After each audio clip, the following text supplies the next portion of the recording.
അനന്തകൃഷ്ണന്റെ ജാമ്യാപേക്ഷ മൂവാറ്റുപുഴ സെഷൻസ് കോടതി ഇന്ന് പരിഗണിക്കും. നിലവിൽ ജുഡീഷ്യൽ കസ്റ്റഡിയിലാണ് ഇയാളുള്ളത്. തനിക്ക് ജീവന ഭീഷണിയുണ്ടെന്നായിരുന്നു ഇന്നലെ കോടതിയിൽ ഹാജരാക്കുന്നതിനിടെ അനന്തകൃഷ്ണന്റെ പ്രതികരണം.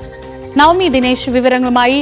നവമി, ഏറ്റവും പ്രധാനപ്പെട്ട ഒരു വിവരമാണ് നമുക്കിപ്പോൾ ഫ്ളാറ്റ് അസോസിയേഷൻ ഭാരവാഹികളിൽ നിന്ന് ലഭിക്കുന്നത്. അത് ഇയാളുടെ തട്ടിപ്പുകൾ മുഴുവൻ ഒരുപക്ഷെ അറിയുമായിരിക്കുന്ന ഒരു സ്ത്രീയെ കുറിച്ചാണ്.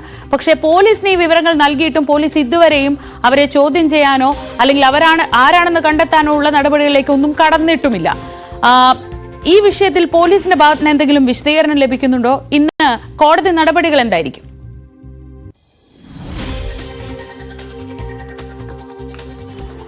ശ്രീജ, അനന്തകൃഷ്ണന്റെ കോൺഫിഡൻഷ്യൽ അസിസ്റ്റന്റോ അല്ലെങ്കിൽ അക്കൗണ്ടന്റോ ആയിക്കോട്ടെ, ആ ദൃശ്യങ്ങളിൽ നിന്നും അനന്തകൃഷ്ണനുമായി അടുത്തിടപഴകുന്ന അല്ലെങ്കിൽ അടുത്ത് ബന്ധമുള്ള പെൺകുട്ടിയാണെന്ന് നമുക്ക് കണ്ടാൽ തന്നെ മനസ്സിലാകും. ആ ഫ്ളാറ്റിലെ സ്ഥിര താമസക്കാരിയാണ്. പക്ഷേ മറ്റുള്ളവരുമായി യാതൊരുവിധ ബന്ധവും പുലർത്തുന്നില്ല. ഈ CCTV ദൃശ്യങ്ങളടക്കമാണ് അന്വേഷണ സംഘത്തിന് ഈ ഫ്ളാറ്റ് അസോസിയേഷൻ സെക്രട്ടറിയും ഒപ്പം അഭിഭാഷകനുമായ രാജസിംഹൻ നൽകിയത്. അതിൽ ഒരു അന്വേഷണം പോലും പോലീസിന്റെ ഭാഗത്തു നിന്നും ഉണ്ടായില്ല.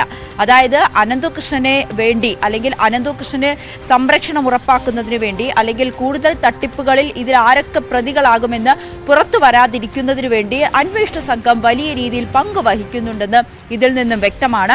അനന്തകൃഷ്ണന്റെ അക്കൗണ്ടുകൾ അല്ലെങ്കിൽ സാമ്പത്തിക ഇടപാടുകൾ കൈകാര്യം ചെയ്യുന്നതിലോ അല്ലെങ്കിൽ ഈ തുകയെല്ലാം എവിടെയാണോ അനന്തകൃഷ്ണൻ നിക്ഷേപിച്ചിരിക്കുന്നത് ഇതെല്ലാം കൃത്യമായി അറിയാവുന്ന ഒരാൾ ആ പെൺകുട്ടിയാണെന്ന് തന്നെയാണ് നമുക്ക് ലഭ്യമാകുന്ന വിവരം. പക്ഷേ അന്വേഷണ സംഘം എന്തുകൊണ്ടോ ഈ പെൺകുട്ടിയെ ചോദ്യം ചെയ്യുവാനോ പ്രതി ചേർക്കുവാനോ എന്താണ് ഈ പെൺകുട്ടിക്ക് ഈ കേസുമായി ബന്ധപ്പെട്ട പങ്ക് എന്ന് കണ്ടെത്തുവാനോ തയ്യാറാകുന്നില്ല എന്നതാണ് ഇപ്പോൾ ഇതിൽ നിന്നും വ്യക്തമാകുന്നത്.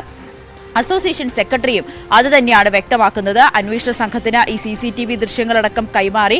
ലാലി വിൻസൻ പറഞ്ഞത് പ്രകാരമാണ് ഈ പെൺകുട്ടി അനന്തകൃഷ്ണന്റെ അക്കൗണ്ടന്റ് ആണെന്ന് മനസ്സിലാകുന്നത്. പക്ഷെ പോലീസ് പറയുന്നത് അക്കൗണ്ടന്റ് അല്ല, കോൺഫിഡൻഷ്യൽ അസിസ്റ്റന്റ് ആണെന്ന്. അങ്ങനെയാണെങ്കിൽ പോലും എന്തുകൊണ്ടാണ് ഇവരെ ചോദ്യം ചെയ്യാൻ വിളിപ്പിക്കാത്തത് എന്നാണ് അസോസിയേഷൻ ചോദിക്കുന്നത്.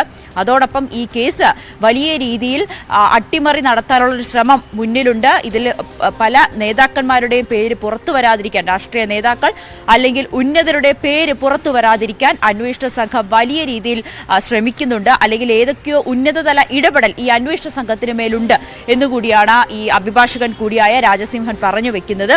എന്തായാലും ഒരു കാര്യം ഉറപ്പാണ്, ഇതിനു മുൻപ് പല നേതാക്കന്മാരുടെ അല്ലെങ്കിൽ ഉന്നതരുടെ പേരുകൾ പുറത്തു വന്നെങ്കിൽ കൂടിയും ഇപ്പോൾ ആ പേരുകളെല്ലാം മായുന്ന ഒരു സാഹചര്യമാണ്. അനന്തകൃഷ്ണന് കൃത്യമായ ഒരു സംരക്ഷണം ഒരുക്കുന്നു എന്ന് പറയാൻ കഴിയും. ഇന്ന് രാവിലെ 11 മണിക്കാണ് മൂവാറ്റുപുഴ മജിസ്ട്രേറ്റ് കോടതി അനന്തകൃഷ്ണന്റെ ജാമ്യം പരിഗണിക്കുക. എന്തായിരിക്കും കോടതിയിൽ നിന്നും വരുന്ന ഉത്തരവെന്ന് അറിയാൻ ഇനി മണിക്കൂറുകൾ മാത്രമേ ബാക്കിയുള്ളൂ.